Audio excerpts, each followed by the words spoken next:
السلام علیکم ورحمۃ اللہ وبرکاتہ۔ الحمدللہ وکفا وسلام علی عبادہ الذین اصطفیٰ، اما بعد فاعوذ باللہ السمیع العلیم من الشیطان الرجیم من ہمزہ ونفخہ ونفثہ،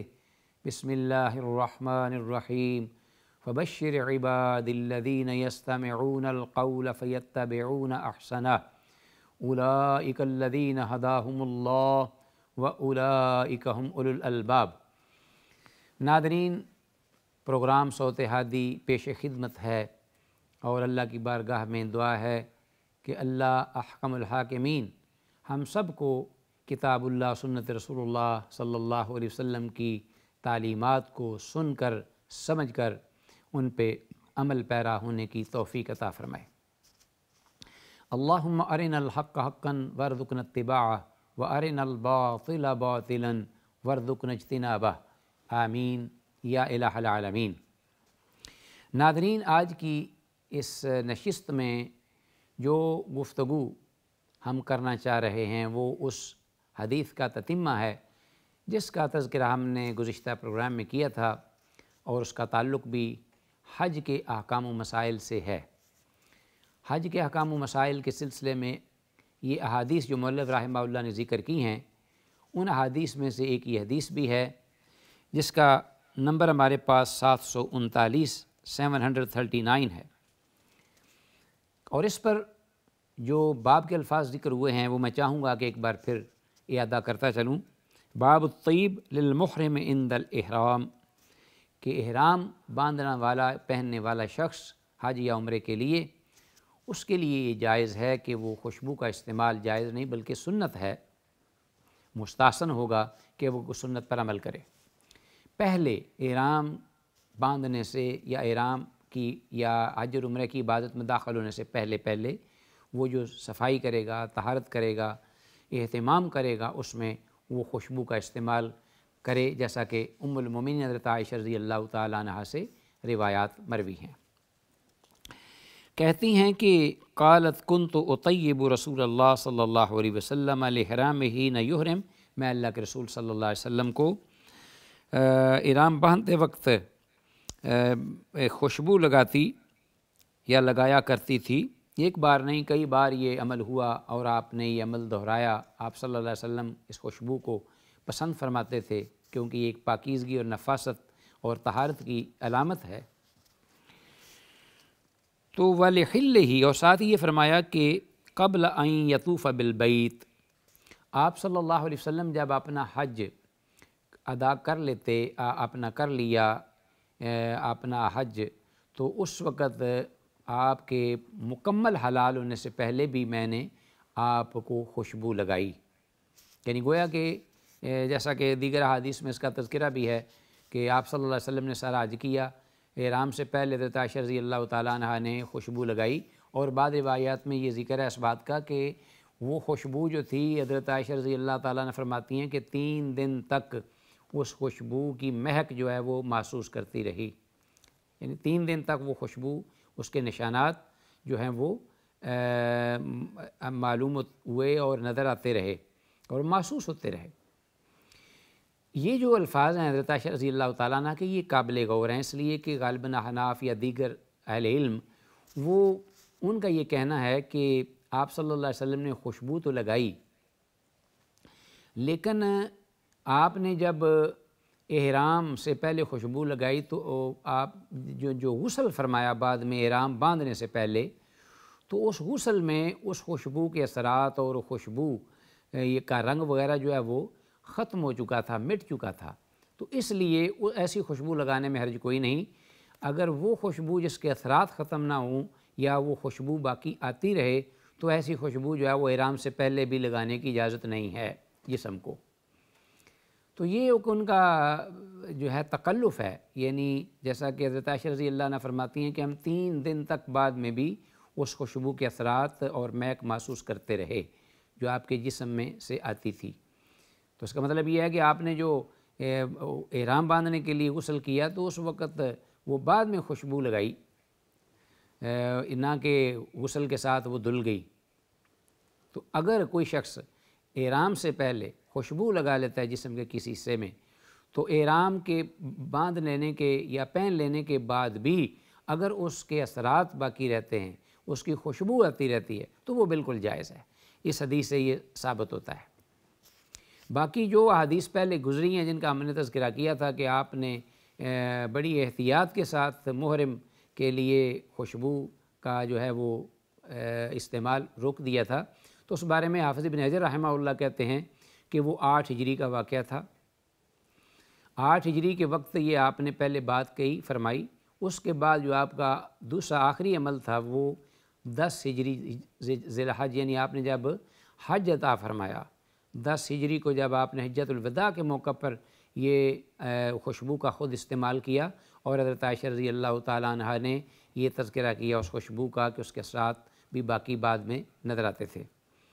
تو اس کا مطلب یہ ہے کہ وہ حافظ ابن حجر رحمہ اللہ باقاعدہ یہ کہتے ہیں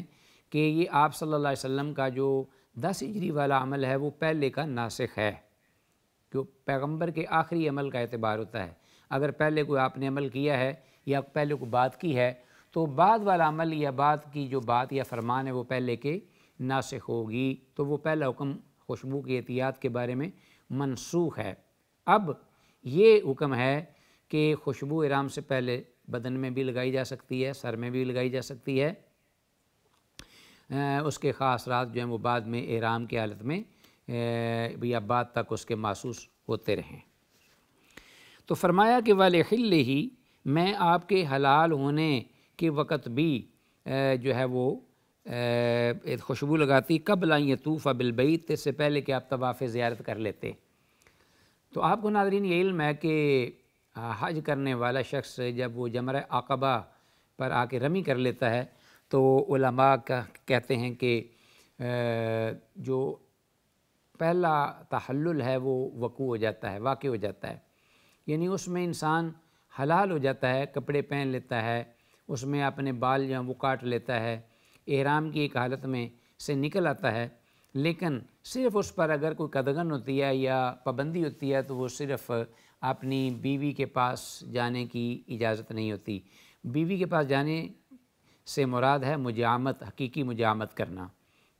یعنی مباشرت جو میاں بیوی کا ازدواجی تعلق ہے وہ قائم کرنے کی اجازت نہیں ہے۔ وہ اس وقت تک قائم کرنے کی اجازت نہیں جب تک کہ ایک محرم حاجی حج کرنے والا جو ہے وہ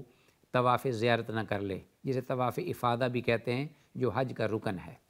اب جب وہ کر لے گا تو وہ پوری طرح مکمل حلال ہو جاتا ہے۔ تو حضرت عائشہ رضی اللہ عنہ فرماتی ہیں کہ یہاں کہ آپ صلی اللہ علیہ وسلم کو میں احرام کے آغاز میں شروع میں بھی خوشبو لگاتی، اور اس کے بعد جب آپ ابھی طواف نہیں کیا تھا طواف زیارت تو میں آپ کو خوشبو لگا دیتی، تو اس کے بعد آپ پھر طواف کرتے تھے۔ یہ کتاب الحج میں امام بخاری رحمہ اللہ نے اس کو حدیث کو ذکر کیا ہے، اور ساتھ ہی باب یہ ذکر کیا ہے باب الطیب عند الاحرام،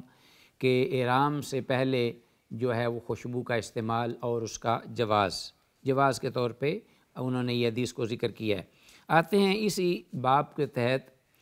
آئندہ کی حدیث جو ہمارے پاس ہے، حدیث نمبر 740، اس میں بھی اسی بات کا تذکرہ ہے، صرف قدر الفاظ مختلف ہیں اور اسی باب کے ہی مفہوم کے مطابق وہ حدیث ذکر ہوئی ہے۔ حضرت عائشہ رضی اللہ تعالیٰ عنہ کی حدیث ہے، قالت کہتی ہیں کأنی انظر الی وبیس الطیب فی مفرق النبی صلی اللہ علیہ وسلم وہو محرم، کہ میں گویا کہ دیکھ رہی ہوں رسول اللہ صلی اللہ علیہ وآلہ وسلم کی مانگ میں خوشبو کی چمک، کہ مفرق یا مفرق جو ہے وہ فرق کی جگہ، یعنی جہاں آپ صلی اللہ علیہ وسلم مانگ نکالتے تھے۔ آپ پیغمبر پاک صلی اللہ علیہ وسلم کے لمہ اور جمعہ ہوتے تھے، جس سے مراد ہے جس کو ہم پٹے کہتے ہیں، بال، لمبے بال، یہ اکثر آپ کے ہوتے تھے، اور پھر بعض دفعہ اتنے لمبے بھی ہو جاتے کہ ان کے دونوں اطراف جو کنارے ہیں وہ آپ کے جو شانے مبارک تھے ان پر بھی آ جاتے تھے جب آپ کنگھی فرماتے، اور جب کنگھی فرماتے تو آپ سائیڈ سے نہیں بلکہ درمیان سے آپ مانگ نکالتے۔ مانگ ہوتا ہے بالکل وسط سے آپ کنگھی کو رکھ کے ناک کے اوپر جو ہے وہ کنگھی کے ساتھ ایک جو ہے دائیں اور بائیں جانب دونوں طرف بال کرتے ہیں کنگھی کے ساتھ، تو درمیان میں سے ایک لکیر جو ہے وہ واضح ہوتی ہے جس کو کہتے ہیں مانگ۔ تو حضرت عائشہ رضی اللہ عنہ فرماتی ہیں کہ پیغمبر پاک صلی اللہ علیہ وسلم کا میں چہرہ انور دیکھتی خوشبو کی وجہ سے ابھی تک گویا کہ میں خود اپنی آنکھوں سے دیکھ رہی ہوں، کانی انظر الی وبیس الطیب، پیغمبر پاک صلی اللہ علیہ وسلم کی مانگ میں خوشبو کی چمک کو آپ ایسے بالوں میں خوشبو لگاتے تھے جس طرح کہ پہلے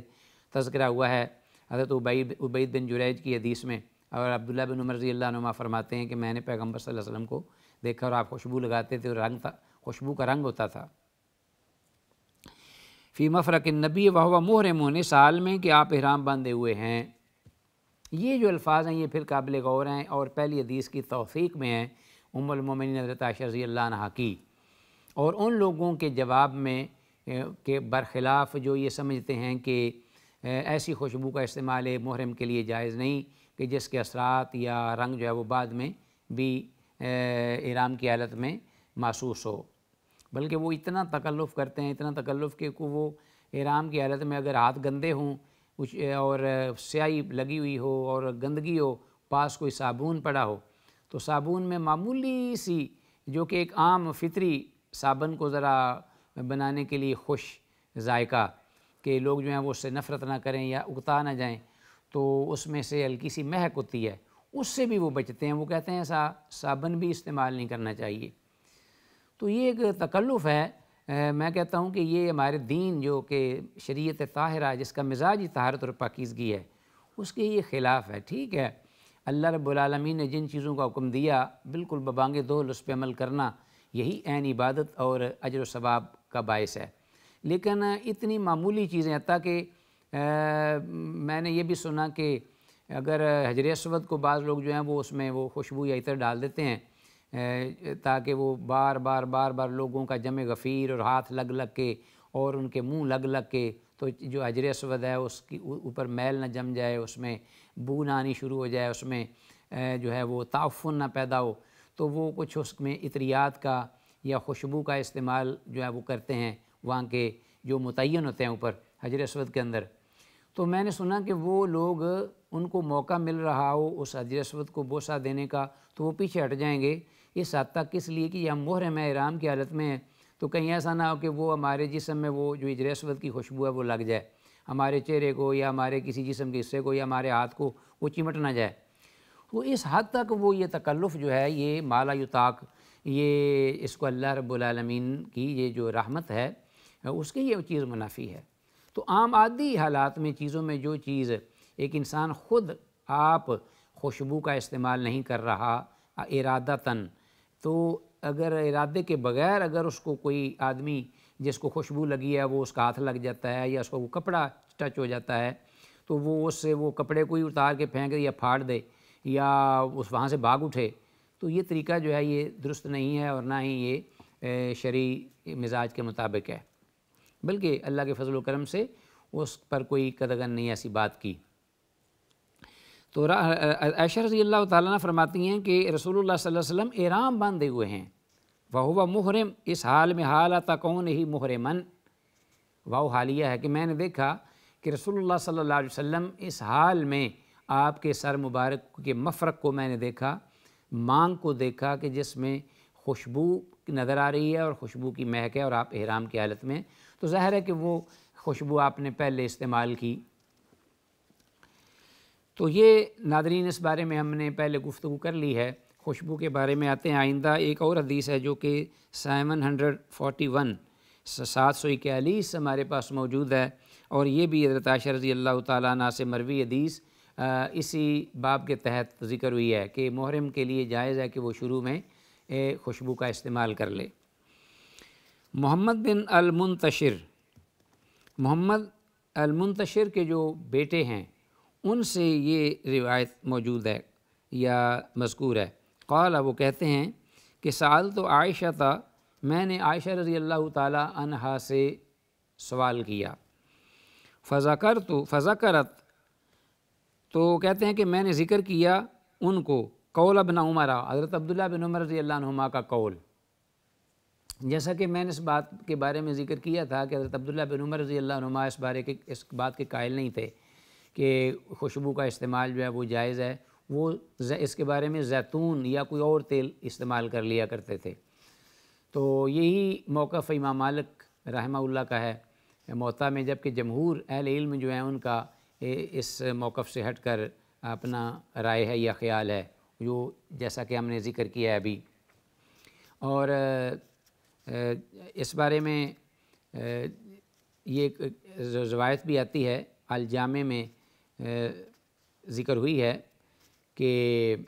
حضرت عبداللہ، جو کہ عبداللہ بن عمر کے بیٹے ہیں، وہ اس بات کو بڑی حیرانگی سے لیتے تھے کہ جب حضرت عائشہ رضی اللہ تعالیٰ عنہ کا کوئی یہ فتویٰ ذکر ہوتا ان کے سامنے خوشبو کے حوالے سے، تو وہ اپنے والد جو تھے عبداللہ بن عمر، ان کے اس موقف کے خود خلاف تھے۔ تو ایک دفعہ وہ اپنے والد محترم کے ساتھ بیٹھے ہوئے تھے، تو انہیں یہ یاد آیا کہ میں اس معاملے میں اپنے والد صاحب سے بات کروں۔ ہچکچاہٹ تو دین کے معاملے میں تھی نہیں، ان کو ہر چیز کو واضح اور صاف کرنا چاہتے تھے۔ فوراً اپنے ایک ایلچی کو بھیجا، قاصد کو، حضرت عائشہ رضی اللہ عنہ کے پاس اس مسئلے کے بارے میں کہ جاؤ جا کے پوچھ کے آؤ